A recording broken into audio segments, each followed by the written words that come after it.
First, thank you for coming. Thank you for sharing this experience with us. It's a special time to look at my father's kindly face and reflect on his life and to view his life as a work of art. And I think perhaps that helps us view our own lives with perspective. I want to follow up a little bit on his bar service. I mean, he was a lawyer for 60 years, and we all know that he was very active in the bar. He was active in the local bar, the state bar, and then, as Judge Thompson mentioned, he had a great ambition to be president of the American Bar Association. It's an incredibly powerful, influential organization that's dedicated to betterment of the law. So he worked very hard on this. He campaigned. He did everything. And then he lost, okay? He lost. And that was actually one of the best things that ever happened to him, because if he had won, he would have been president in 1994 and 1995. But he lost. He started over. He took 5 more years, and then he won by acclamation. And the year was 1999-2000, okay? I said, Dad, you're going to be president of the ABA at the turn of the millennium, okay?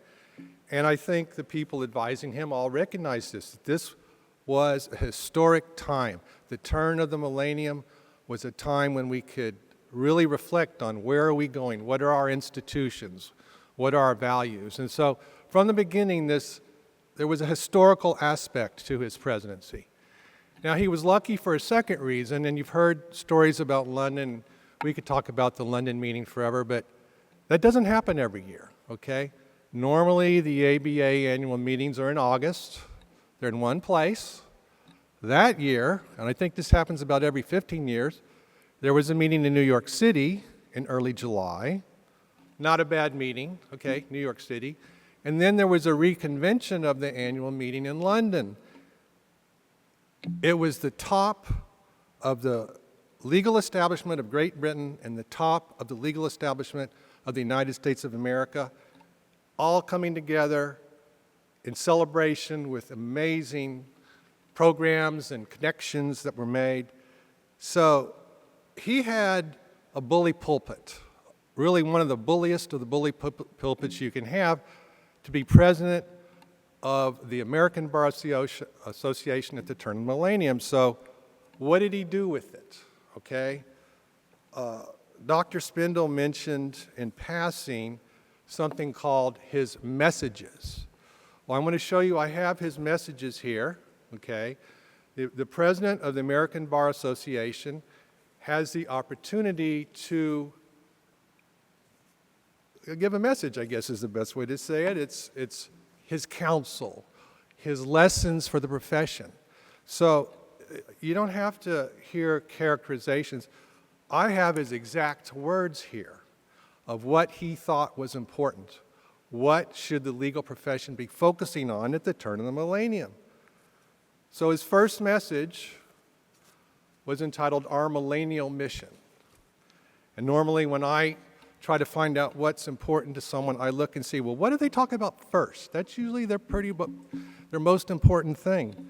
So when we look at his first message, I want to get his exact words. After his first paragraph, I'm going to paraphrase this, it says something like, well, you know, this is the turn of the millennium. This is the time to take stock. This is the time to have some perspective. Then he goes to his first message. His first message is, as lawyers, we should remember our vital role as guardians of the rule of law. Guardians of the rule of law. That was how he conceived of the legal profession. That's what he was trying to inculcate, okay? Guardianship of the rule of law. He then explained, well, that's a privilege. It's also incumbent with responsibilities, with duties. Now, I think my father was pretty well known for his efforts to increase diversity in the profession. I can't mention all the different programs and initiatives that he undertook. I think when he came in as president, 90% of the lawyers in the country were white. and the diversity of the country was much broader than that. So he started advocating that the legal profession should become more diverse. Now, and this was in his second message, this concept that we have to increase the diversity of the legal profession. But when you look at his message, down when he's summarizing and he's concluding about why this diversity is important, again, we're guardians of the rule of law. So how does diversity in the profession connect up with the rule of law? Well, his thinking was very advanced. I would call it sociological. You cannot have the rule of law when a small group of one race or creed or type of person is running the entire judicial system and everybody else is just a passive experience. So this does not breed a buy-in or trust. You need to have the people running the justice system reflect the diversity of the society. So the diversity of the legal system was very important to the integrity of the rule of law. All right? So I'd like to just add a little personal note. I personally think that this message of guardians of the rule of law is very relevant now. Okay? The rule of law is under attack. I'm not going to go into any kind of political matters here. I want to skip forward the next few years and talk about the next 25 years, about why we should understand that the rule of law is important. The environment is changing in an exponential fashion. The economy is going to change in exponential fashion, and this is going to cause chaos. Okay, in our economic relations, in our social relations, and the thing that we have to save us is the rule of law. Now, a second threat on the realm of the next 25 years or so, you know, he was president 25 years ago. So now we're moving into the next 25 years. We have a problem with our complex information systems. Artificial intelligence is being pushed on society. It's very dangerous, and we're getting to the point where we cannot even tell what's true and what's false, what's real and what's fake.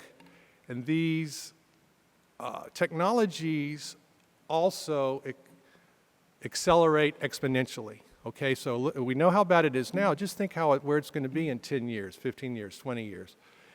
If society, if the court system, if our institutions cannot determine what's true and false, we can't determine what's right and wrong. So we have to understand, when we're going back to this diversity idea, that the rule of law is not just a number of statutes or even a Supreme Court opinion like Marbury versus Madison. The rule of law is a cultural edifice, okay? It's a complex of our values. Okay, do we care what's true and false? So I'm afraid that a lot of segments of society really don't care what's true, okay? We have to have a culture where people are civil, where people abide by the rules, where people respect the decision makers. It's a broad-based social challenge to promote the rule of law, and it's very relevant at this time, even more relevant when he was talking about the guardians of the rule of law. So, you know, you've seen his resume. It's 10 pages long. He's done everything. He was a Marine. He's supported many groups, OU, the diversity, the ABA, the local bar. So I have kind of an image in my mind. If someone 100 years from now said, well, who is this Willie Paul? I mean, I would be proud to say he reminded the lawyers that they had to be the guardians of the rule of law at the turn of the millennium. That's who my father was, if I had to sum it up in one sentence. Thank you.